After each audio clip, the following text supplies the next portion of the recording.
বাংলার বাড়ি আমরা ডিসেম্বর থেকে শুরু করব। দু একটা কথা আপনাদের বলি আগে, প্লিজ দয়া করে বসুন।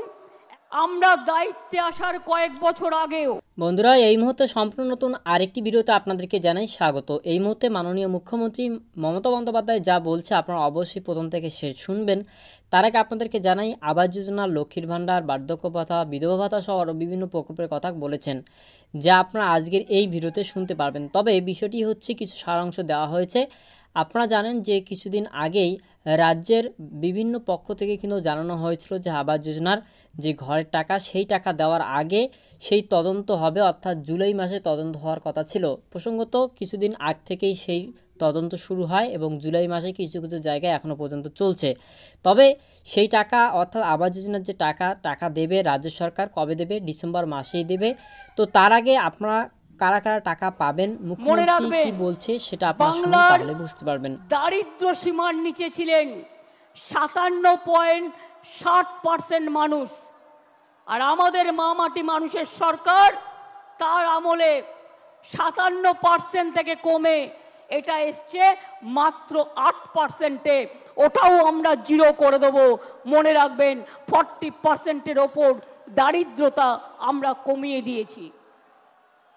এর ফলে 1,72,00,000 মানুষ দারিদ্র সীমার কবল থেকে বেরিয়ে এসেছে।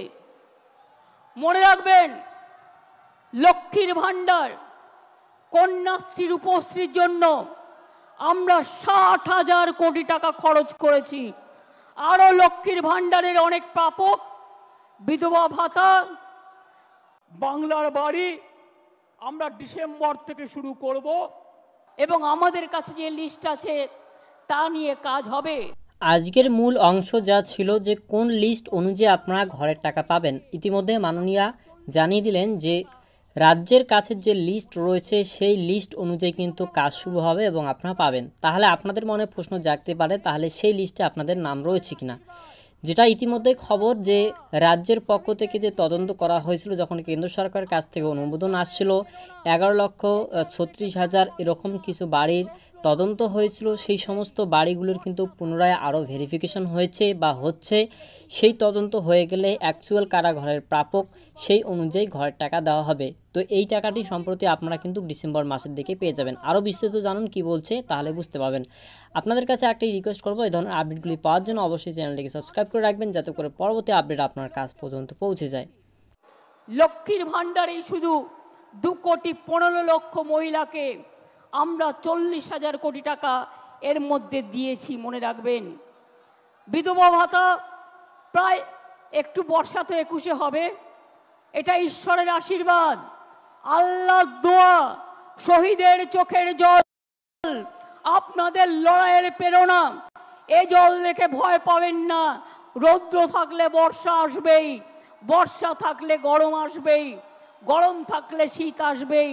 এটা প্রকৃতি মায়ের আশীর্বাদ বলে ধরে নিন। মানবিক ভাতা, বার্ধক্য ভাতাও আমরা প্রায় 25 লক্ষ মানুষ, 29 লক্ষ লোককে পৌঁছে দিয়েছি। আর স্বাস্থ্য সাথীতে আমরা, মনে রাখবেন, 10,000 কোটি টাকার বেশি স্বাস্থ্য সাথীতে বিনা পয়সায় মানুষকে আমরা চিকিৎসা দিয়েছি। তাছাড়াও সরকারিভাবে অনেক সাহায্য করি আমরা প্রত্যেকটা হাসপাতালে। আমি আপনাদের বলবো, আমি চাই, আমরা চাই তৃণমূল কংগ্রেস, আমরা মানুষের সামাজিক বন্ধু হব। তৃণমূল কংগ্রেস মানুষের সামাজিক বন্ধু হবে। আমি বিবেকবান চাই, বিত্তবান চাই না। কেন জানেন? পয়সা আসে চলে যায়, সেবার কোনো বিকল্প নাই। এটা মাথায় রাখবেন। মানুষের কাছে কাজ করে দেব, দরকার হলে নিজে গিয়ে তার দরখাস্তটা লিখে দেব। আমি অল মিউনিসিপ্যালিটি, পঞ্চায়েত, এমএলএ, এমপিদের সকলকে বলবো, এখন থেকে কোনো অভিযোগ যেন কারো বিরুদ্ধে দল না পায়। যদি কোনো অভিযোগ কারো বিরুদ্ধে পায়, আমরা কিন্তু উপযুক্ত অ্যাকশন নেব, এটা মাথায় রাখবেন।